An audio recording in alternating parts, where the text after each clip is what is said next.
Let's go back to a time when America was still very young. It is the year 1787. The war against Britain is over. The American colonies have won their independence.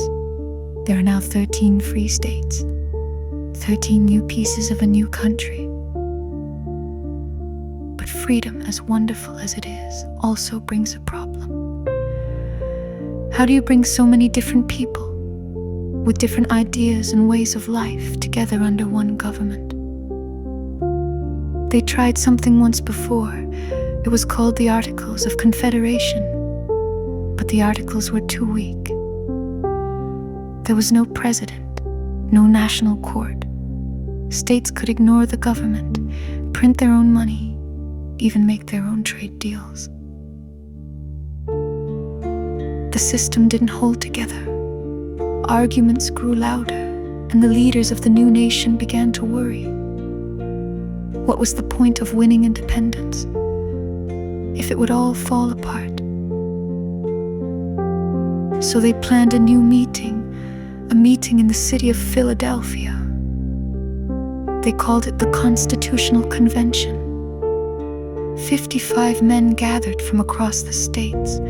Farmers, merchants, soldiers, lawyers. Some wore fine coats, others came with simple clothes and strong hands. They met in secret, behind closed doors, in a hot, crowded room. The windows were shut to keep eavesdroppers out. Paper rustled, voices rose and fell, and slowly, day by day, something remarkable began to take shape.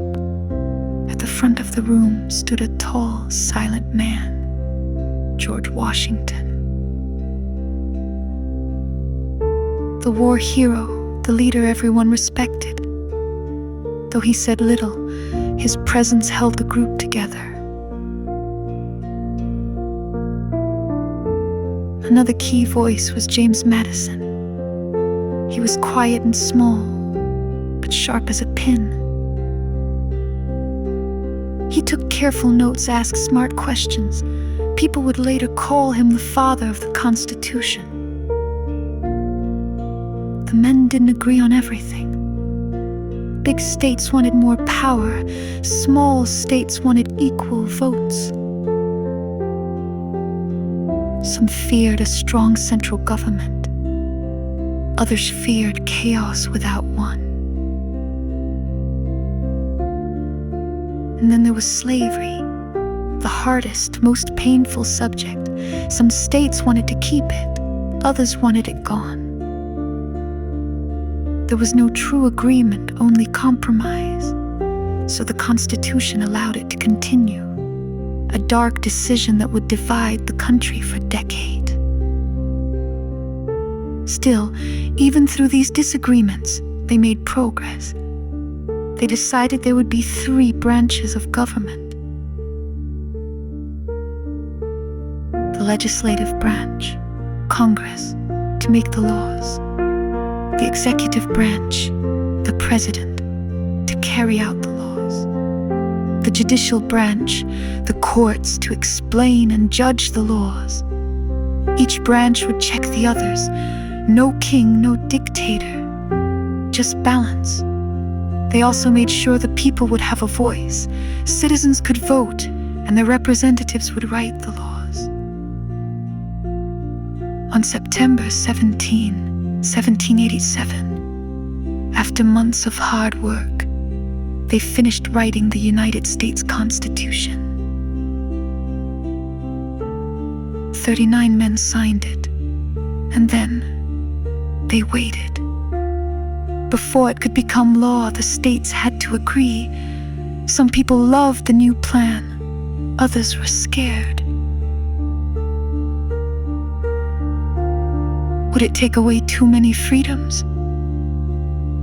So, to help the public understand, 3 men, Alexander Hamilton, James Madison, and John Jay, wrote the Federalist Papers. These essays explained how the Constitution would work. And slowly, one by one, the states said yes.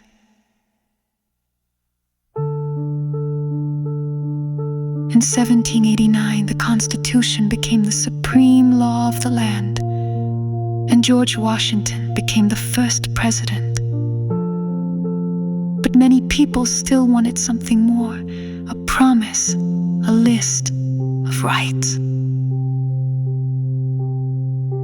So in 1791, they added the first 10 amendments called the Bill of Rights. These protected free speech, freedom of religion, the right to a fair trial, and other freedoms too.